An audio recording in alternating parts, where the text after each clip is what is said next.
बहुत ही अहम है। इस भव्य आयोजन के लिए मैं मोहन जी और उनकी पूरी टीम को बहुत बहुत बधाई देता हूं। साथियों, भारत के इतिहास में ऐसा अवसर पहली बार आया है जब पूरी दुनिया भारत के लिए इतनी ऑप्टिमिस्टिक है। पूरी दुनिया में चाहे सामान्य जन हो, अर्थनीति के एक्सपर्ट्स हो, विभिन्न देश हो या फिर इंस्टीट्यूशंस, सभी को भारत से बहुत आशाएं हैं। पिछले कुछ हफ्तों में जो कमेंट्स आए हैं वो भारत में हर इन्वेस्टर का उत्साह बढ़ाने वाले हैं। कुछ दिन पहले ही वर्ल्ड बैंक ने कहा है भारत आने वाले सालों में ऐसे ही दुनिया की फास्टेस्ट ग्रोइंग इकोनॉमी बना रहेगा। ओईसीडी के एक अहम रिप्रेजेंटेटिव का कहना है future of the world is in India. कुछ ही दिन पहले क्लाइमेट चेंज पर यूएन की एक संस्था ने भारत को सोलर पावर की सुपर पावर कहा था। इस संस्था ने ये भी कहा कि जहां कई देश सिर्फ बातें करते हैं, वहीं भारत नतीजे ला करके दिखाता है। हाल ही में एक रिपोर्ट आई है, इसमें बताया गया है कि ग्लोबल एरोस्पेस फर्म्स के लिए कैसे भारत एक बेहतरीन सप्लाई चेन के रूप में उभर रहा है। ग्लोबल सप्लाई चेन चैलेंजेस का जवाब वो भारत में देख रहे हैं। मैं ऐसे कई एग्जाम्पल यहां कोट कर सकता हूं जो भारत पर दुनिया के कॉन्फिडेंस को दर्शाते हैं। ये कॉन्फिडेंस भारत के हर राज्य का भी कॉन्फिडेंस बढ़ा रहा है। और आज ये हम मध्य प्रदेश की इस ग्लोबल समिट में भी देख रहे हैं, महसूस कर रहे हैं। साथियों, मध्य प्रदेश पॉपुलेशन के हिसाब से भारत का 5th लार्जेस्ट स्टेट है। एमपी एग्रीकल्चर के मामले में भारत के टॉप के राज्यों में है। मिनरल्स के हिसाब से भी एमपी देश के टॉप 5 राज्यों में है। एमपी को जीवनदायिनी मां नर्मदा का आशीर्वाद भी प्राप्त है। एमपी में हर वो संभावना है, हर वो पोटेंशियल है जो एमपी को जीडीपी के हिसाब से भी देश के टॉप 5 राज्यों में ला सकता है। साथियों, बीते 2 दशकों में मध्य प्रदेश ने ट्रांसफॉर्मेशंस का नया दौर देखा है।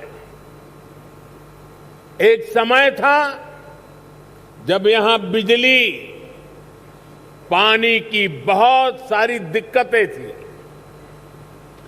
लॉ एंड ऑर्डर की स्थिति तो और भी खराब थी। ऐसे हालत में यहां इंडस्ट्री का विकास बहुत मुश्किल था। बीते 2 दशक में, 20 साल में मध्य प्रदेश के लोगों के सपोर्ट से यहां की बीजेपी सरकार ने गवर्नेंस पर फोकस किया।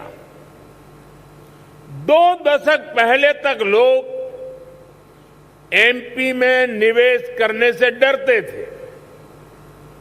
आज एमपी इन्वेस्टमेंट के लिए देश के राज्यों से सब राज्यों में टॉप के राज्यों में उसने अपना स्थान बना लिया है।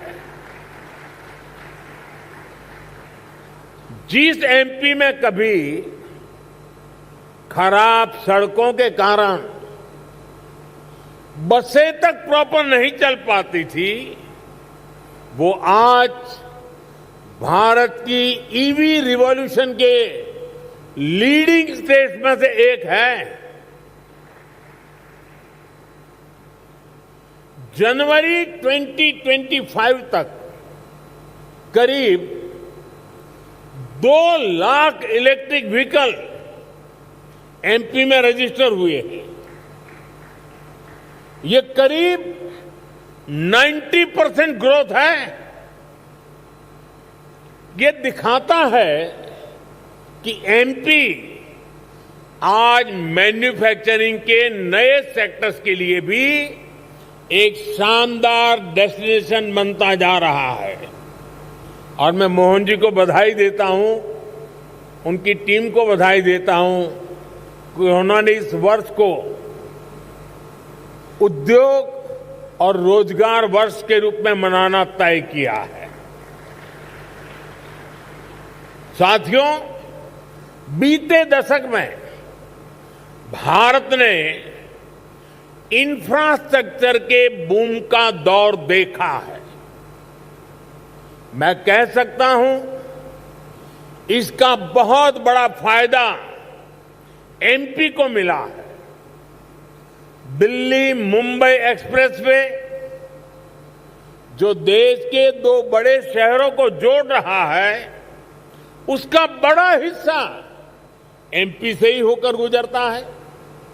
यानी एक तरफ एमपी को मुंबई के पोर्ट्स के लिए तेज कनेक्टिविटी मिल रहे हैं, दूसरी तरफ नॉर्थ इंडिया के मार्केट्स को भी ये कनेक्ट कर रहा है। आज मध्य प्रदेश में 5 लाख किलोमीटर से अधिक का रोड नेटवर्क है। एमपी के इंडस्ट्रियल कॉरिडोर्स मॉडर्न एक्सप्रेसवे से जुड़ रहे हैं। यानी एमपी में लॉजिस्टिक्स से जुड़े सेक्टर की तेज ग्रोथ तय है। साथियों, एयर कनेक्टिविटी की बात करें तो यहां ग्वालियर और जबलपुर एयरपोर्ट के टर्मिनल्स को भी एक्सपांड किया गया है। और हम यहीं नहीं रुके हैं। एमपी का जो एक बड़ा रेल नेटवर्क है, उसको भी मॉडर्नाइज किया जा रहा है।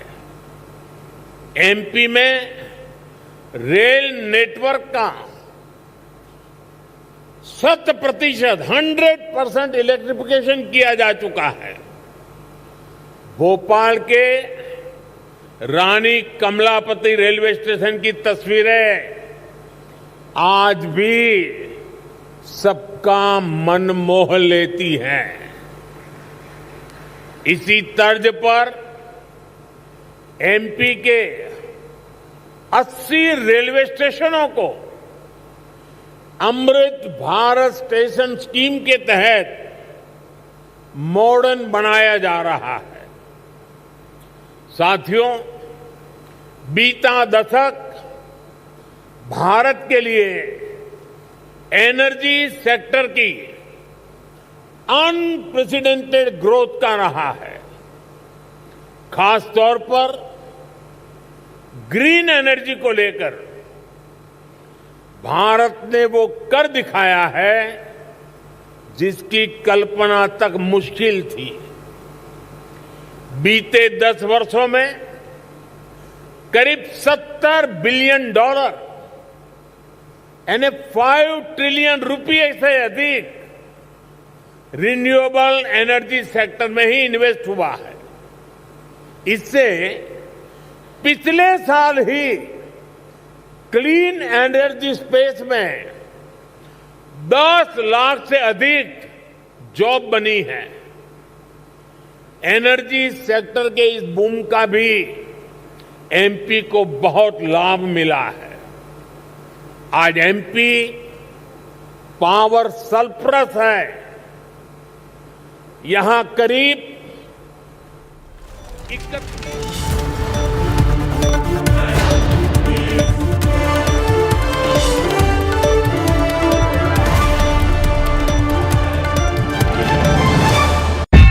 चोर से मालिक बनने के बीच बस है ये दीवार। बूम। चोर से मालिक बनने के बीच बस है ये दीवार। बूम। कहीं और ट्राई करो चिरकोट, नहीं टूटेगी ये इंफ्रा मार्केट एएसी ब्लॉक्स की दीवार। इनकी बातों में दम हो ना हो, दीवारों में होना चाहिए। इसलिए इंफ्रा मार्केट एएसी ब्लॉक्स, मजबूत ब्लॉक्स, मजबूत दीवार है।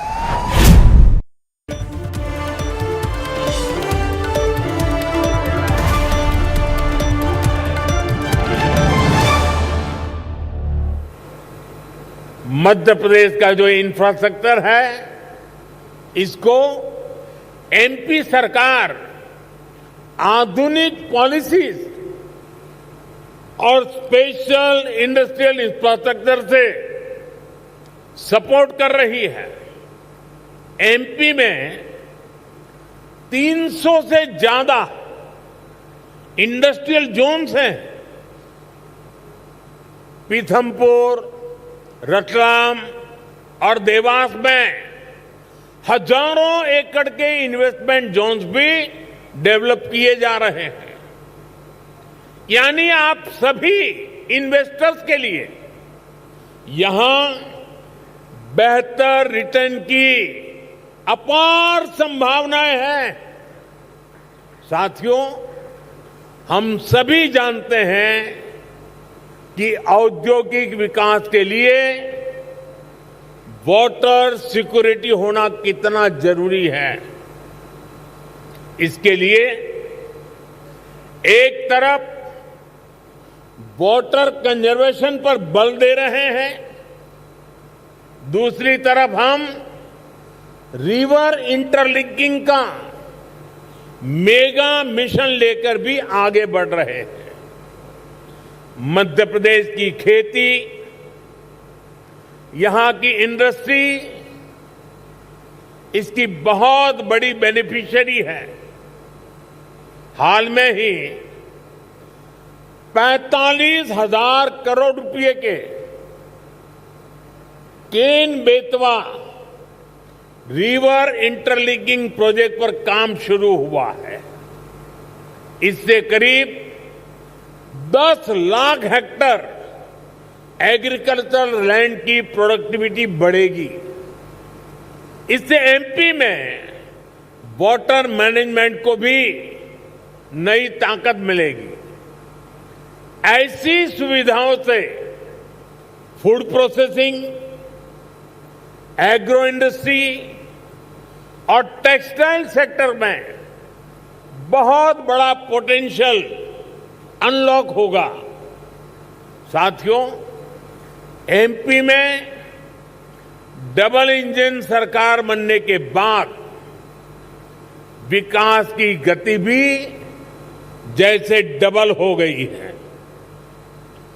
केंद्र सरकार कंधे से कंधा मिलाकर एमपी के विकास में, देश के विकास में जुटी है। चुनाव के समय मैंने कहा था कि अपने तीसरे टर्म में हम 3 गुना तेजी से काम करेंगे। ये स्पीड हम साल 2025 के पहले 50 दिनों में भी देख रहे हैं। इसी महीने हमारा बजट आया है। इस बजट में भारत की ग्रोथ के हर कैटालिस्ट को हमने एनर्जाइज किया है। हमारा मिडिल क्लास सबसे बड़ा टैक्स पेयर भी है।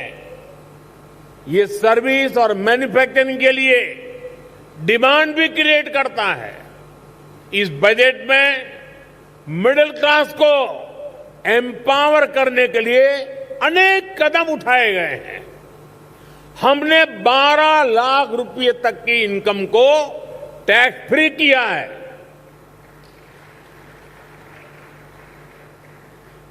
टैक्स स्लैब्स को रिस्ट्रक्चर किया है। बजट के बाद आरबीआई ने भी ब्याज दरें घटाई हैं। साथियों, बजट में लोकल सप्लाई चेन के निर्माण पर बल दिया गया है ताकि मैन्युफैक्चरिंग में हम पूरी तरह से आत्मनिर्भर हो सकें। एक समय था जब एमएसएमईज के सामर्थ्य को पहले की सरकारों ने सीमित करके रखा था। इसके कारण भारत में लोकल सप्लाई चेन उस लेवल पर विकसित नहीं हो पाई। आज हम प्रायोरिटी के आधार पर MSME led local supply chain का निर्माण कर रहे हैं। इसके लिए एमएसएमई की डेफिनेशन को और सुधारा गया है। एमएसएमईज को क्रेडिट लिंक इंसेंटिव दिए जा रहे हैं। एक्सेस टू क्रेडिट आसान बनाया जा रहा है। वैल्यू एडिशन और एक्सपोर्ट के लिए भी सपोर्ट बढ़ाया जा गया है। साथियों, बीते 1 दशक से नेशनल लेवल पर हम एक के बाद एक बड़े रिफॉर्म्स को गति दे रहे हैं। अब स्टेट और लोकल लेवल पर भी रिफॉर्म्स को एनकरेज किया जा रहा है। मैं आपके बीच स्टेट डीरेगुलेशन कमीशन की चर्चा जरूर करना चाहता हूं, जिसके विषय में बजट में बात हुई है। हम राज्यों के साथ निरंतर बातचीत कर रहे हैं। राज्यों के साथ मिलकर बीते वर्षों में हमने 40,000 से ज्यादा कंप्लायंसेस को कम किया है। बीते सालों में ऐसे 1500 कानूनों को खत्म किया गया है जो अपना महत्व खो चुके थे। हमारा मकसद यही है कि ऐसे रेगुलेशंस की पहचान हो जो ईज ऑफ डूइंग बिजनेस के रास्ते में रोड़ा है। डीरेगुलेशन कमीशन राज्यों में इन्वेस्टमेंट फ्रेंडली रेगुलेटरी इकोसिस्टम बनाने में मदद करेगा।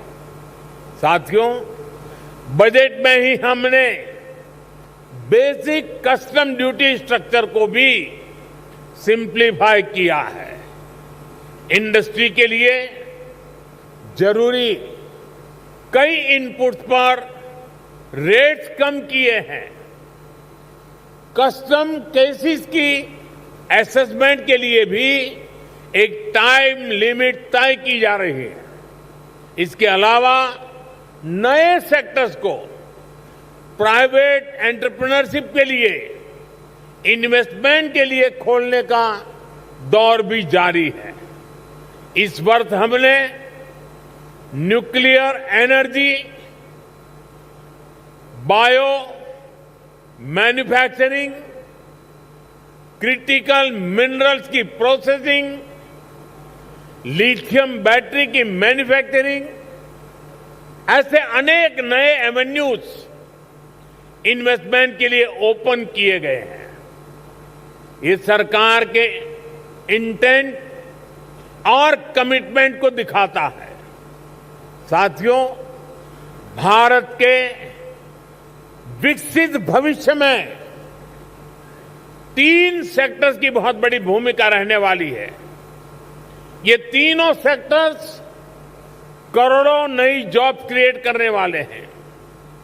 ये सेक्टर्स हैं टेक्सटाइल, टूरिज्म और टेक्नोलॉजी।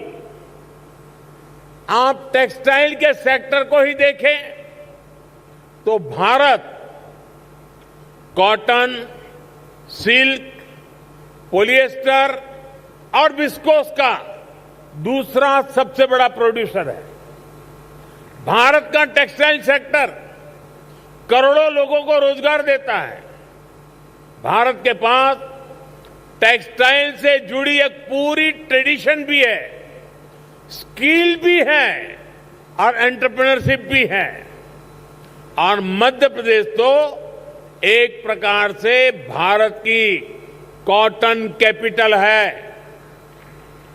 भारत की करीब 25% organic cotton supply Madhya Pradesh से ही होती है। मध्य प्रदेश मलबरी सिल्क, इसका भी देश का सबसे बड़ा प्रोड्यूसर है। यहां की चंदेरी और माहेश्वरी साड़ियां बहुत पसंद की जाती हैं। इन्हें जीआई टैग दिया जा चुका है।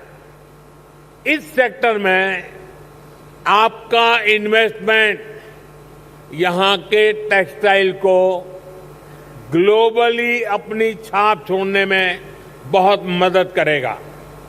साथियों, भारत ट्रेडिशनल टेक्सटाइल के अलावा नए एवेन्यूज भी खोज रहा है।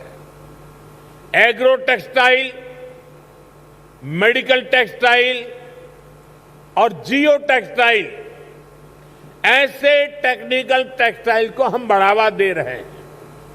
इसके लिए नेशनल मिशन शुरू किया गया है। इसे बजट में भी हमने प्रोत्साहन दिया है। आप सभी सरकार की पीएम मित्र स्कीम से भी परिचित है। देश में टेक्सटाइल सेक्टर के लिए ही 7 बड़े टेक्सटाइल पार्क बनाए जा रहे हैं। इनमें से एक मध्य प्रदेश में भी बन रहा है। ये टेक्सटाइल सेक्टर की ग्रोथ को नई बुलंदी देने वाला है। मेरा आग्रह है कि आप टेक्सटाइल सेक्टर के लिए घोषित पीएलआई स्कीम का भी जरूर फायदा उठाएं। साथियों, टेक्सटाइल की तरह ही भारत अपने टूरिज्म सेक्टर में भी नए आयाम जोड़ रहा है। कभी एमपी टूरिज्म का एक कैंपेन होता था, एमपी अजब भी है, सबसे गजब भी है। यहां एमपी में नर्मदा जी के आसपास के स्थानों का, आदिवासी क्षेत्रों में टूरिज्म इंफ्रास्ट्रक्चर का बहुत अधिक विकास हुआ है। यहां कितने ही सारे नेशनल पार्क्स हैं। यहां हेल्थ एंड वेलनेस से जुड़े टूरिज्म के लिए भी अपार संभावनाएं हैं। हील इन इंडिया, इसका मंत्र दुनिया को पसंद आ रहा है। हेल्थ एंड वेलनेस के क्षेत्र में भी इन्वेस्टमेंट के लिए अपॉर्चुनिटीज लगातार बढ़ रही है। इसलिए हमारी सरकार इसमें पब्लिक प्राइवेट पार्टनरशिप को एनकरेज कर रही है। भारत की ट्रेडिशनल ट्रीटमेंट को, आयुष को भी बहुत बड़े लेवल पर प्रमोट किया जा रहा है। हम स्पेशल आयुष वीजा भी दे रहे हैं। इन सभी से एमपी को भी बहुत फायदा मिलने वाला है। वैसा साथियों, आप यहां आए हैं तो उज्जैन में महाकाल महालोक देखने जरूर जाएं। आपको महाकाल का आशीर्वाद भी मिलेगा और देश टूरिज्म और हॉस्पिटैलिटी सेक्टर को कैसे एक्सपांड कर रहा है, इसका अनुभव भी मिलेगा। साथियों, मैंने लाल किले से कहा है, यही समय है, सही समय है आपके लिए एमपी में इन्वेस्टमेंट करने और इन्वेस्टमेंट बढ़ाने का भी यही सही समय है। एक बार फिर आप सभी को बहुत बहुत शुभकामनाएं, बहुत बहुत धन्यवाद।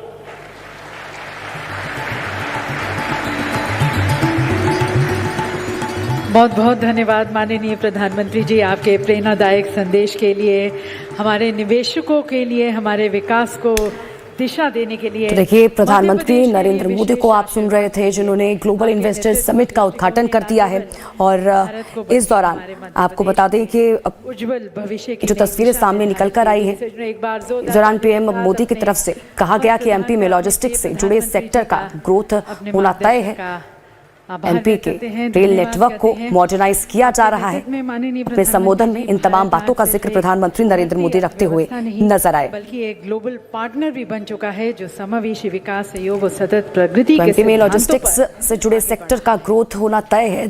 2 दिन तक आपको बता दें कि ये समिट चलेगा, जिसमें तमाम उद्योगपति और इन्वेस्टर्स पहुंचे हुए हैं।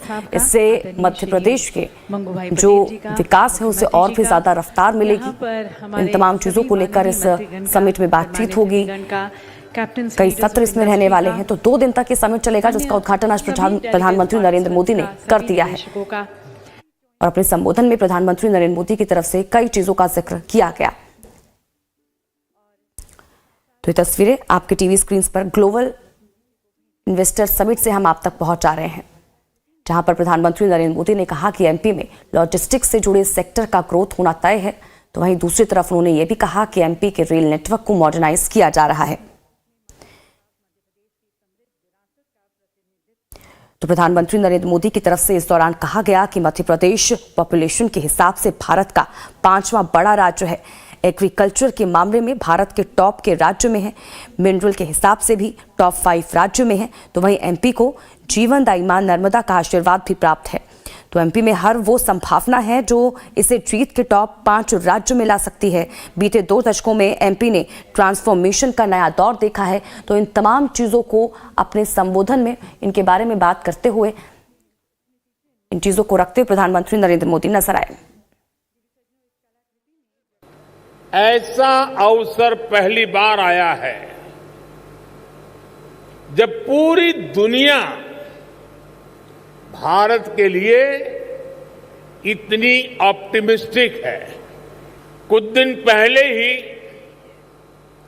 वर्ल्ड बैंक ने कहा है, भारत आने वाले सालों में ऐसे ही दुनिया की फास्टेस्ट ग्रोइंग इकोनॉमी बना रहेगा। ओईसीडी के एक अहम रिप्रेजेंटेटिव का कहना है, future of the world is in India. UN की एक संस्था ने भारत को सोलर पावर की सुपर पावर कहा था। ये कॉन्फिडेंस भारत के हर राज्य का भी कॉन्फिडेंस बढ़ा रहा है। बीते 2 दशक में, 20 साल में मध्य प्रदेश के लोगों के सपोर्ट से यहां की बीजेपी सरकार ने गवर्नेंस पर फोकस किया। 2 दशक पहले तक लोग एमपी में निवेश करने से डरते थे। आज एमपी इन्वेस्टमेंट के लिए देश के राज्यों से सब राज्यों में टॉप के राज्यों में उसने अपना स्थान बना लिया है। एमपी में रेल नेटवर्क का 100% इलेक्ट्रिफिकेशन किया जा चुका है।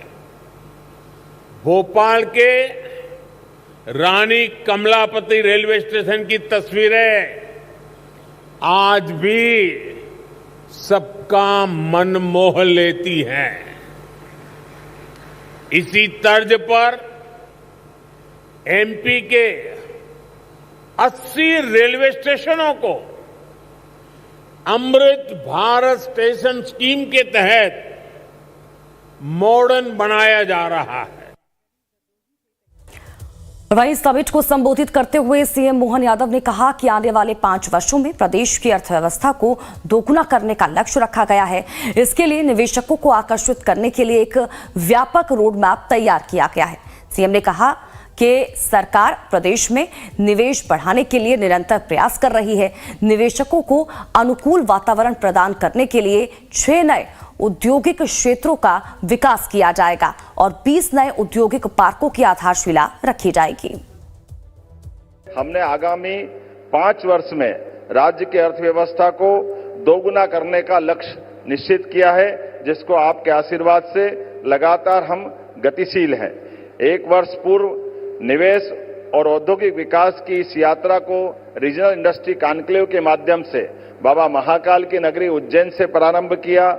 यह पहली बार रीजनल इंडस्ट्री कॉन्क्लेव की शुरुआत हुई, जिसके अगले क्रम में जबलपुर, ग्वालियर, सागर, रीवा, शहडोल, नर्मदापुरम जैसे संभाग केंद्र तो थे, लेकिन रीजनल इंडस्ट्री कॉन्क्लेव पहली बार जब हुई तो वास्तव में ये एक अलग प्रकार का हमारे लिए उत्साह और उमंग का वातावरण बना। 13 नए औद्योगिक पार्क न केवल पूर्ण हो रहे हैं, बल्कि 20 और औद्योगिक पार्कों की आधारशिला रखी जाएगी।